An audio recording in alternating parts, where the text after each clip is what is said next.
Man has always believed in some kind of a God.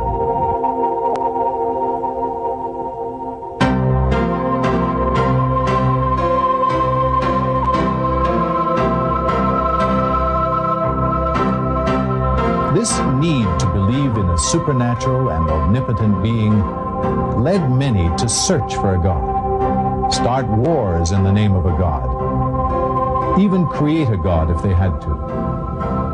Hello, my name is Bill Buck. In this report, we are going to present to you what we call the ultimate miracle. You see, when man chose to believe in gods, most of these gods had one thing in common. It was required that they be feared, worshipped, served, and revered. Numerous religions sprang up to serve these gods. Some of the oldest religions still exist today, namely Buddhism, Hinduism, and Shintoism. Some of these religions believe in many gods. For example, a god of fire, a god of water, a god of love, a god of prosperity, and so on. Then came the monotheistic religions, those that believe in one God, all of which are considered major influences in global history and affairs. These are Judaism, Christianity, and Islam, and significantly, they share a common belief in one global history and affairs. These are Judaism, Christianity, and Islam, and significantly, they share a common belief in one supreme God. Perhaps the best way to portray these is to look at Jerusalem, where all three religions mingle. We have a historical account of biblical and other prophets and the miracles that they are credited with having performed. There was Moses, who we are told talked to God and led the Jews out of bondage and brought them the 10 Commandments. He even parted the Red Sea when pursued by Pharaoh and his troops, according to the Bible. There was Jesus Christ, who is the Son of the living God to Christians. Through him, Christians entered into a new covenant with their Creator. Lastly, there was Muhammad. Muslim history tells us that in Mecca, God revealed to him the Quran, the Muslim holy book, which is recited fervently and followed by 1/5 of the world's population. For many centuries, and in spite of man's experience with religion, there still remain many mysteries. The most baffling and complex mystery of all remains the identity and the concept of this God that man has never seen and yet believes in so religiously. This sea of religious confusion has been swelling all the time. Many religions, all claiming to be right, began to break into sects. During all this time, man was advancing economically, socially, militarily, and intellectually. Man continued to advance technologically at an unprecedented pace. But in terms of religion, he was still in this sea of confusion, often misled by tricksters and deeply disappointed with his unanswered prayers to this unseen God. Disappointment and confusion led many to lose their belief. Agnosticism and atheism have become widespread. Many now openly reject or at least question the existence of this God who has been so popular throughout the ages. The theory of Darwin became the accepted opinion of many scientists and scholars who were able to draw supportable conclusions from the proof and arguments presented. But now, most scientific and religious thinkers realize that there are deeper questions. So, where does that leave us? Are there any real solutions to this religious dilemma? On the one hand, man cannot accept the illogical practices that religion dictates to him. Yet, by denying God, man still doesn't find the answers to some of his most burning questions, such as, who am I? Why am I here? Is there a God? What is the purpose of life? Just when man's tolerance to manual labor reached a limit and the Industrial Revolution lay around the corner, now an intellectually enlightening revolution seems to be around the corner. Previous generations were converted to believe in God by means of miracles. However, modern man cannot believe in God because of these. He has watched men walk on the moon. He is presented daily with the latest technological marvel. He has come across too many false claims, fake miracles, and fake prophets. He has become very cynical, especially when it comes to ancient myths and beliefs. With some arrogance, he believes that he knows more than his forefathers, let alone those ancient reporters of fantastic events. He wonders what they would have thought of some of today's miracles. Today's man needs something substantial. He needs an ultimate miracle. All the miracles that were supposed to have converted man over the ages were limited to a particular geographical location or a time period. By definition, an ultimate miracle would be something that is perpetual, not limited to a certain century or geographical location. It would be for all of the people to see all of the time. It would be something that is physical, touchable, examinable, verifiable, and irrefutable. A few years ago, noted scientist and television personality Carl Sagan, in his best-selling novel, talked about a mathematically coded message from outer space. On page 431, the author states, "My fondest hope for this book is that it will be made obsolete by the pace of real scientific discovery." Well, it seems that Carl Sagan's fondest hope has come true. Research over the past few years has uncovered just such a mathematical code in a document that is over 1,400 years old. There are other miraculous aspects to this document. For instance, only in the past 20 years has science been able to witness the development of the fetus in the very early stages. However, 1,400 years ago, the development of the fetus in the first 28 days had already been documented, and with such graphic accuracy that it left Dr. Moore, chairman of the anatomy department at the University of Toronto, utterly amazed. For at this stage, the embryo is only about 1/10 of a millimeter long and would appear like a dot to the human eye. To discern its shape would require a powerful microscope. However, microscopes were not developed until the 17th century. And yet, 1,400 years ago, we find the following. Thereafter, we created of the drop a thing which clings, a leech-like structure. Dr. Moore confirmed that the embryo does in fact cling to the wall of the uterus. Another passage describes the stages of fetus development. God makes you in the wombs of your mothers in stages, one after another, within 3 veils of darkness. Dr. Moore confirmed the accuracy of this description also. He explained that the 3 veils could reasonably be interpreted to mean the mother's abdominal wall, the wall of the uterus, and the amniochorionic membrane. It goes on. We've all heard about the Big Bang Theory, but who would expect to find an account about the Big Bang Theory 1,400 years ago? But there it is. Do the disbelievers not realize that the heavens and the earth used to be one entity? Then we parted them. The separation process resulted in the formation of multiple worlds. Mention of these worlds is made several times in the document. Also, it would seem that the modern discovery of bridges of matter, which are present outside organized astronomical systems, is referenced in the verse which reads, God is the one who created the heavens, the earth, and what is between them. Today we will only preserve your body to set you up as a sign for subsequent generations. Indeed, most people are heedless of our signs. Miraculously, it seems that the Egyptians were exclusively gifted with the science of mummification. In 1898, Laurie discovered the mummified body of Ramses II at Thebes in the Valley of Kings, where it had lain untouched for 3,000 years. He had it transported to Cairo, where it may be seen to this day.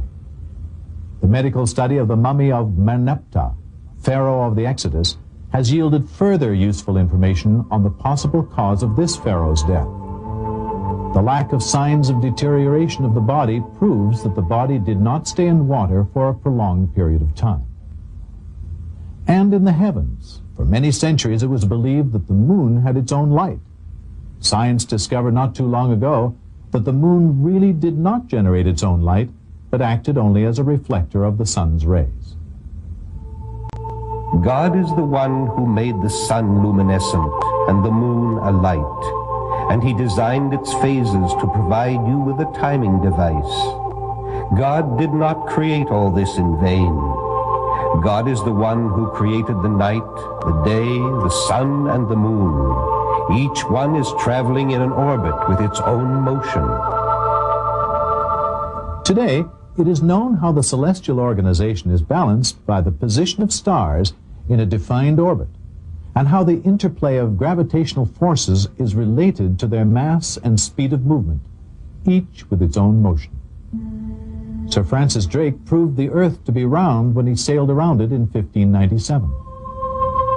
Are you more difficult to create than the heaven that he built? He raised its masses and perfected it. He made its night dark and its morning visible. Thereafter, he made the earth egg-shaped. That was written almost 1,000 years before Columbus.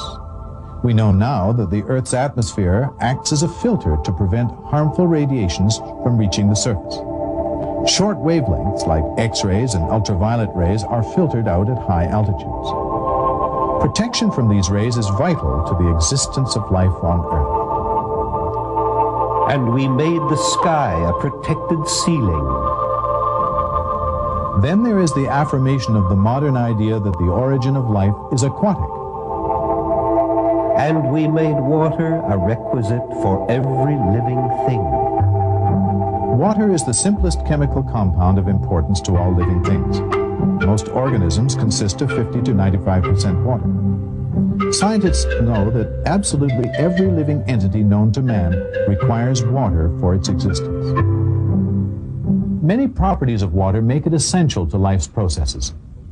Its ability to dissolve a great variety of substances is vital because most chemical reactions within organisms can occur only in a water solution. Take the field honeybee, busy bringing in nectar from flowers. On entering the hive with a full honey sac, which is an enlargement of the esophagus, the field bee regurgitates the contents into the mouth of young workers, called house or nurse bees. These, in turn, deposit nectar in a cell and carry out the tasks necessary to convert the nectar to honey. This we have known for about 80 years. And your Lord inspired the bee. Build homes in the mountains and the trees, and what the people build for you. Then eat from all kinds of crops and obediently follow the designs of your Lord. Out of their bellies comes a liquid of various colors, wherein there is healing for the people. This should be a sign for those who reflect. Remember, this statement was made 1,400 years ago. How in the world could somebody have known 1,400 years ago that honey came from the belly of the bee? This document also claims that there is a healing property in honey. Honey does, in fact, have mild antiseptic properties. The Russians used honey to cover their wounds in World War II.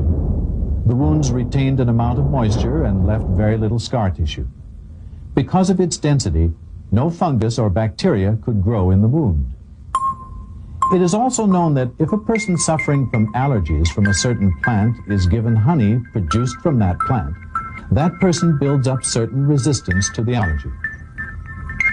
1,000 years before the discovery of the circulation of blood, and roughly 13 centuries before it was known what happens in the intestine to ensure that the organs are nourished by the process of digestive absorption, we find a verse in the document. From between the urine and the blood comes pure, delicious milk. Only recently was it found that from what the cow eats, there is a separation of nutrients into the blood and the urine, and the remainder ends up as milk. Progress in botany 1,400 years ago was nowhere advanced enough for it to establish as a rule that plants have both male and female parts. Nevertheless, we read in the document, God is the one who sent water down from the sky, and thereby brought forth pairs of plants, each separate from the other. Today we know that fruit comes from plants that have sexual characteristics, even when it comes from unfertilized fruits like bananas. Of all fruits, God placed on the earth 2 of a pair. This document stated to early man the remarkable premise that mountains move like the clouds. We know this to be true now, since the earth rotates around its axis and around the sun. But to an ancient, what could be more contradictory to the obvious than that mountains move? And yet, when you look at the mountains, you may think that they are standing still, but they are moving in the same manner as the clouds. Such is the creation of God. We know now of continental drift, of folding, which forms mountain ranges. The Earth's crust is like a solid shell on which we can live, while the deeper layers are hot and fluid. Have we not made the earth an expanse, and the mountains stakes? The stake-like stability of the mountains is linked to the folding phenomenon in that the folds provide the foundations for the reliefs that form the mountains. From this aspect, they are indeed like tent stakes driven deep into the ground. He makes his chest straightened, like one who climbs towards the sky.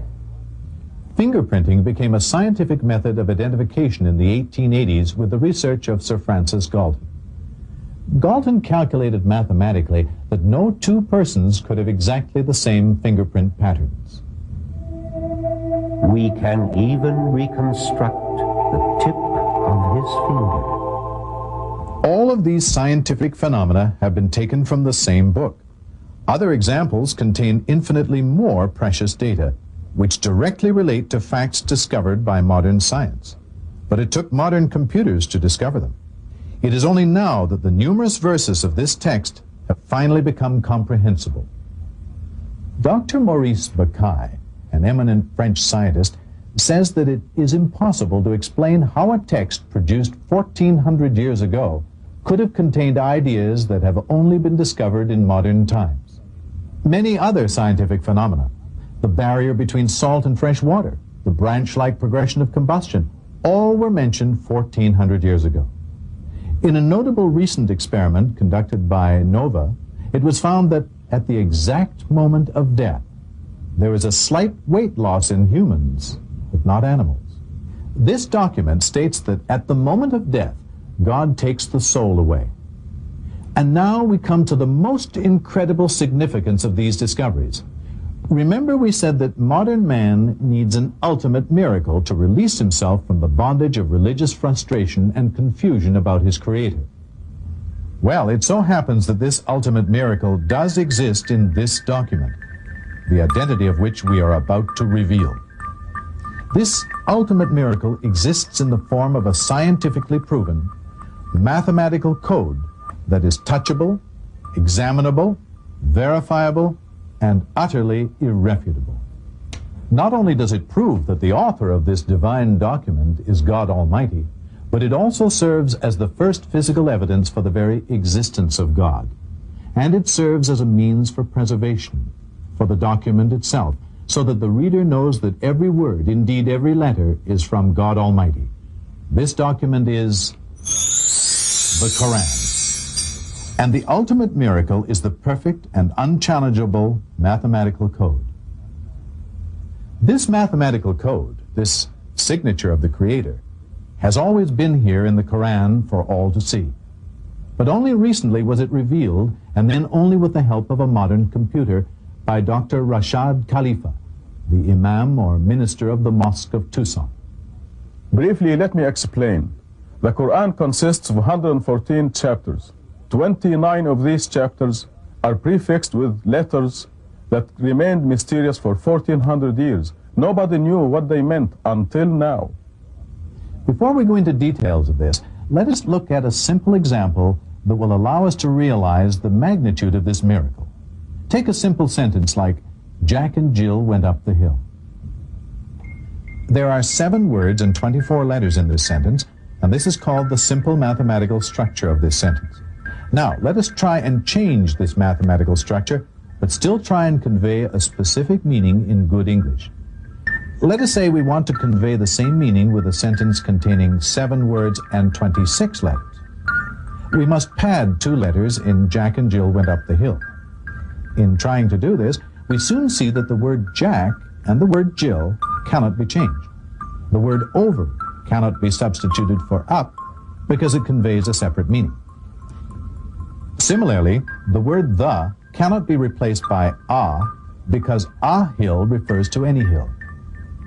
In other words, it becomes pretty difficult to change the mathematical structure of a simple sentence and still have an accurate and acceptable statement in English. Now, How about if we try and group sentences that convey specific meanings into a mathematical pattern, not only controlling the count of total letters, but also the count of specific letters within words?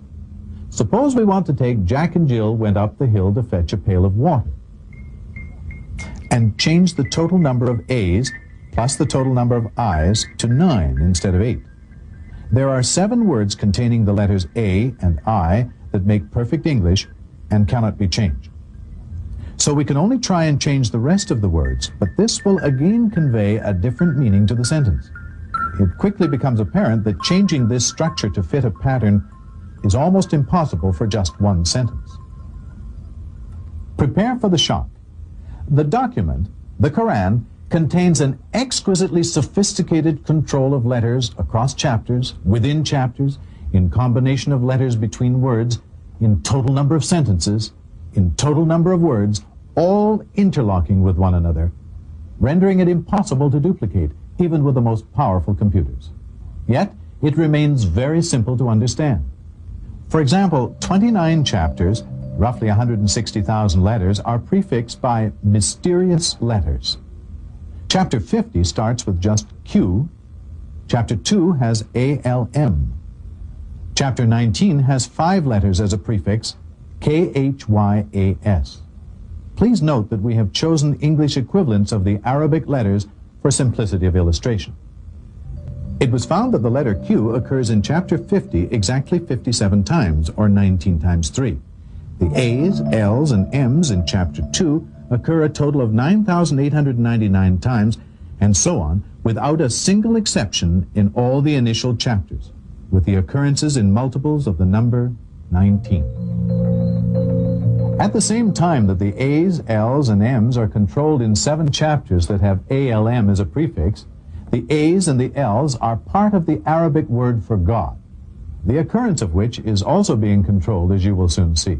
At once we realize that there is a deliberate, superhuman design that binds the book's chapters, verses, words, even letters.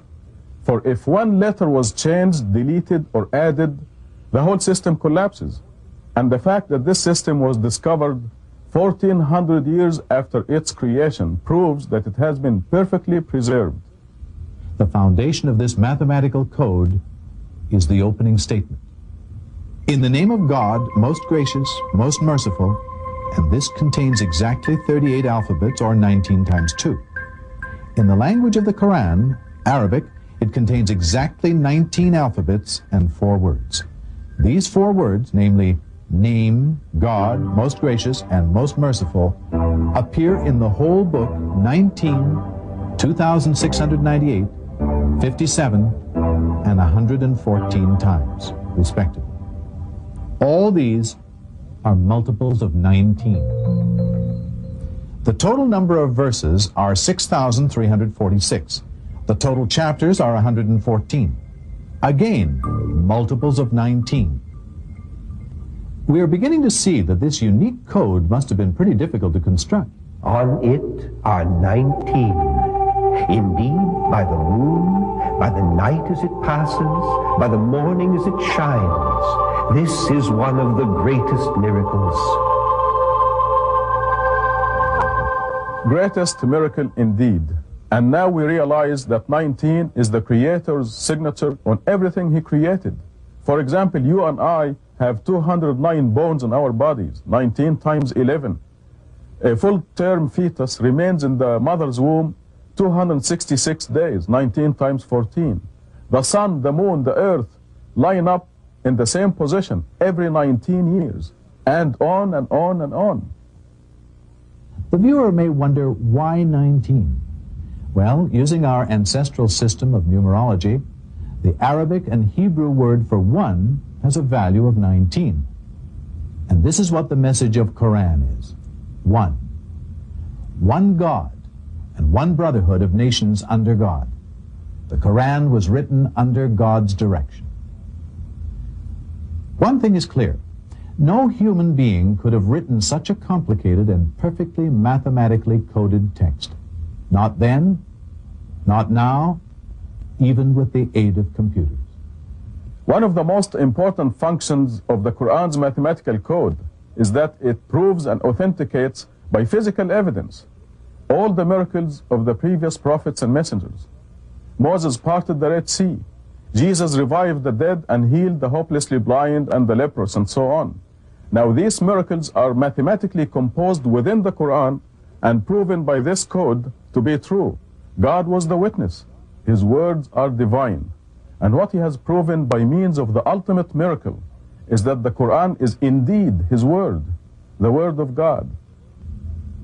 Therefore, let us look to it to answer some of our most crucial questions, such as why are there famines, disasters, and diseases? And what is the overall purpose and meaning of life? And what of peace, that elusive dream of the righteous, universal man? Given now that the message of the Quran is one God, one brotherhood, think of it.